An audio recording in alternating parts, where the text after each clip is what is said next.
Si vous venez de nous rejoindre dans l'émission Midi à Quimper, je suis au bar le 21e en compagnie de Marjorie et Elodie.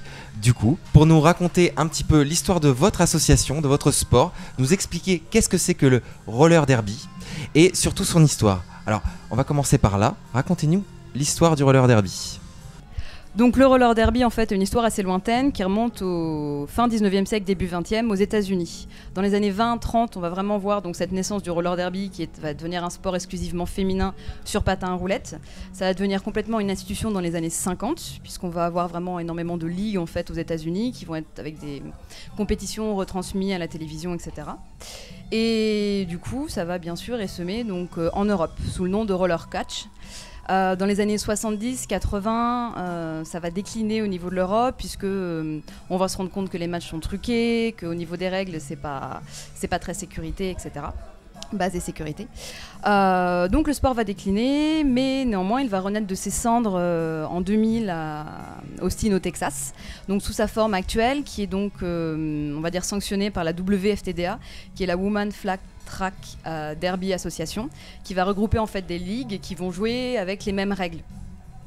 Donc voilà, et ça va donc à nouveau donc essaimer en Europe. Maintenant on a des ligues partout dans le monde. Il y a donc 2 championnats une Coupe du Monde en fait qui ont été donc réalisés. La dernière date de novembre-décembre 2014, donc de l'année dernière. Et donc voilà. Donc nous en fait on joue également avec ces règles-là, même si on n'appartient pas encore aux ligues référencées WFTDA. C'est un sport du coup qui a connu des hauts et des bas à travers les années, mais aujourd'hui qui est du coup, si je comprends bien, en plein essor. Alors, expliquez-moi un petit peu, qu'est-ce qu'il faut comme qualité pour devenir une bonne joueuse? Et j'entends beaucoup de choses aussi également à côté en me disant, écoute, c'est un sport qui est violent. Un sport où ça se bastonne tout le temps, c'est dangereux. Alors, ce sont peut-être des idées reçues. J'aimerais que vous m'éclairiez un petit peu sur ce sujet-là, sur ce point. Pour être une joueuse de roller derby, il faut déjà être passionné par ce sport, avoir un peu d'intérêt. Le patinage n'est pas une obligation, ça s'apprend. On apprend aussi aux filles à se débrouiller sur patin avant d'aller sur le track, en sécurité. Et ensuite, les physiques font que on peut être à différents postes en fonction de son physique. Une fille un peu plus costaud aura un poste peut-être un peu différent d'une fille un peu plus fine. Donc tout le monde peut trouver sa place dans le roller derby. Après, la violence, elle est douce quelque part dans le sens où les coups de poing sont interdits, les coups de coude dans la figure sont interdits. Par contre, des coups de hanche, des coups d'épaule dans les zones cibles légales sont obligatoires pour ce jeu, quoi. Donc il ne faut pas avoir peur quand même de donner des coups d'épaule pour faire ce jeu. Donc un sport sans préjugés, malgré l'intervention du film Bliss, donc du film qui a fait découvrir un peu ce sport à beaucoup de Français. Un film aussi où dans la bande-annonce on voit une joueuse donner un autre coup au visage à une autre joueuse, donc ce qui peut permettre aussi de croire que ce sport est réellement violent, alors que comme vous le dites, ce n'est pas le cas. D'ailleurs, quelles sont les règles à respecter? Donc pas de coup de poing, si j'entends bien, c'est ça, pas de coup de poing, donc rassurez-vous, il n'y a pas de problème à ce niveau-là, mais quand même des attaques qui sont quand même un peu physiques. Ça laisse des bleus, j'imagine. Donc effectivement, le roller derby, ça va être un sport qui est très physique, puisque c'est un sport de contact et de course.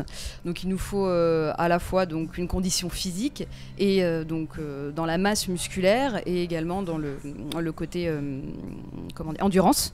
Après, effectivement, on va taper donc, certaines zones, on va rentrer en contact avec certaines zones pour simplement virer l'adversaire. Mais on ne peut pas taper n'importe où avec n'importe quoi, donc c'est vraiment très encadré par énormément de règles, des règles d'ailleurs qui sont faites, qui sont révisées quasiment chaque année, puisque c'est un sport qui est fait par les joueuses pour les joueuses. C'est un peu le délire de jurisprudence en fait, par rapport à ce qui va se passer dans un match, etc. On va pouvoir créer une règle s'il y a quelque chose qui était trop dangereux tout simplement. Donc après on est entouré d'énormément d'arbitres, c'est-à-dire que pour un match on va avoir au maximum donc 14 joueuses de chaque équipe, donc toutes ne s'affrontent pas en même temps, et autour on va avoir normalement au mieux 18 arbitres, c'est-à-dire 11 NSO qui eux donc sont sans patins, et 7 au mieux ref, donc qui eux sont avec des patins, qui comptent les points, qui qui suivent les joueuses, voilà, qui regardent s'il y a des fautes ou pas, qui envoient en prison parce que c'est la façon en fait de nous sanctionner quand on fait une faute. Voilà, donc après un match en fait va être divisé en 2 périodes de 30 minutes et chaque période va être divisée en une multitude de jams. Donc un jam va durer minimum 2 minutes, donc en 30 minutes on peut avoir maximum 2 minutes. En 30 minutes on peut avoir énormément de jams et donc un jam en fait va se constituer de 5 joueuses de chaque équipe. Donc on va avoir en fait une attaquante pour chaque équipe qui vont être alignées sur la même ligne, qu'on appelle une jammeuse, qui va devoir passer en fait le pack en face et un pack va être constitué, donc c'est une ligne avec 4 bloqueuses de l'équipe adverse. Le but étant de réussir à passer légalement bien sûr ce pack en fait. Et donc c'est comme ça qu'on va marquer des points. Donc on court pas après une baballe, rien de tout ça, c'est juste en fait de réussir à passer. Donc effectivement passer donc une ligne de 4 gonzesses qui vous empêche de le faire, faut rentrer en contact en fait. Voilà. Donc le roller derby n'est pas un sport violent, c'est un sport de contact effectivement, mais dans les règles, dans le respect et dans la bonne humeur et la motivation.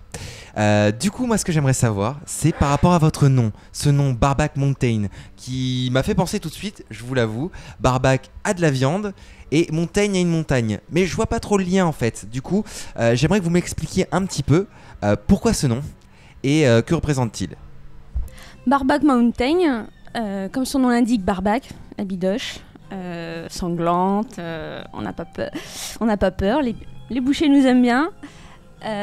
Brokeback. C'est ça, Brokeback Mountain, en fait, c'est une voilà. Donc Barbac Mountain, c'est une référence à Brokeback Mountain. Donc le film en fait qui est sorti il y a quelques années et c'était en fait mettre en avant ce côté tolérance, ouverture à tous en fait, qu'importe notre identité sexuelle, la vie de tous les jours qu'on peut avoir ou quoi que ce soit, notre style musical, peu importe, vraiment cette ouverture en fait d'esprit aux gens, cet esprit de tolérance. Et puis ensuite le Maout tout simplement qui revient comme on peut le voir ici sur le notre super t-shirt, et donc c'est notre logo et donc un Maout parce que le bélier, donc le mouton, l'emblème de Quimper en fait, qui fait partie. Donc voilà, on serait inscrit aussi dans le territoire. Les bouchers vous aiment bien du coup, très bien. Donc j'ai compris qu'il fallait prendre un abonnement à la boucherie de Quimper. Non, mais pour revenir à quelque chose de sérieux, du coup, j'ai entendu dire aussi que votre sport était un peu similaire au catcheur. Alors catcheur dans le sens où vous portez un nom de scène. Un nom de scène que vous appelez le Derby Name. Marjorie, quel est votre nom de scène ? Moi du coup, mon nom de scène c'est Crossbones. Voilà. Crossbone, pourquoi Crossbone ? C'est mon côté pirate. Je suis passionnée par la piraterie, cet état d'esprit, etc. Et donc voilà, moi c'est ce qui me reflète moi en fait, puisque le Derby Name va essayer de refléter la personne, qu'elle soit sur le track ou dans sa vie de tous les jours, enfin peu importe. Donc voilà, ce qui nous inspire. Très bien. Et pour vous, Elodie ? Le mien c'est Bigouden. Bigoud, plus loin N. Voilà, pour quand même faire un petit clin d'œil au pays bigoudin et en même temps avoir un petit côté un peu méchant. Et pour faire peur un peu à vos adversaires sur le terrain en disant Bigoud N. Attention, très bien. Bonne représentation les filles.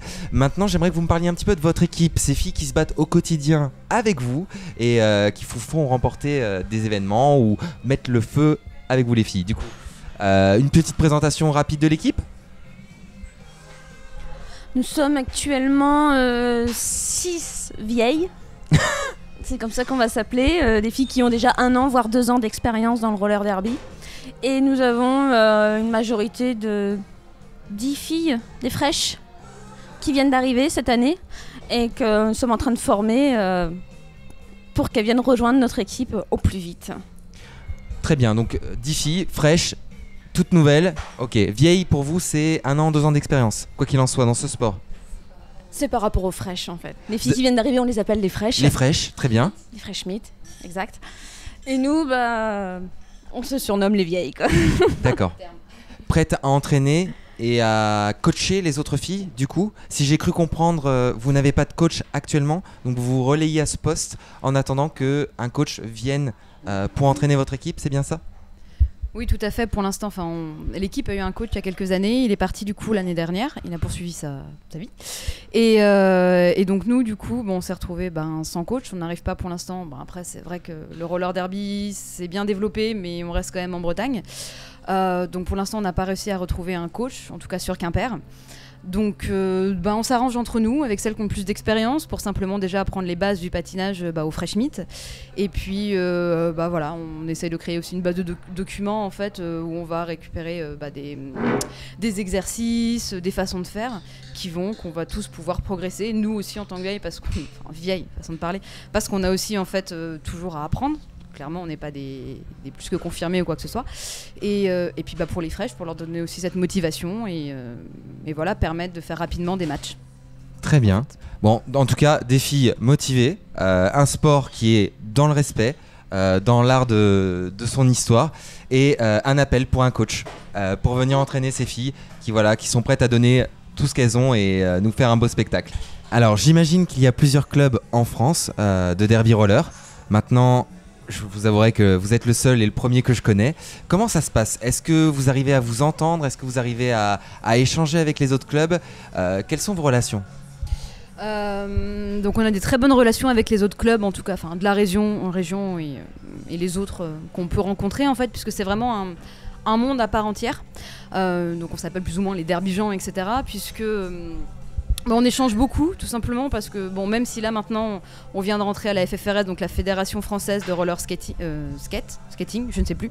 Avant en fait on n'était pas structuré, donc comme c'est que pour un événement on a besoin de beaucoup de personnes, on va aller faire des échanges avec les clubs qui sont à côté, qui sont complètement constitués ou pas, qui manquent des joueurs ou pas, et simplement les filer un coup de main.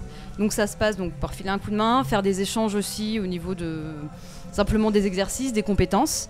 Et donc voilà, c'est vraiment une très très bonne mentalité en fait. Vraiment de soutien et c'est ça qui est hyper intéressant aussi. Très bien. Merci beaucoup. Merci d'avoir été là. Je vous en prie. Merci d'avoir répondu à mes questions. Et je vous dis à très bientôt. À bientôt.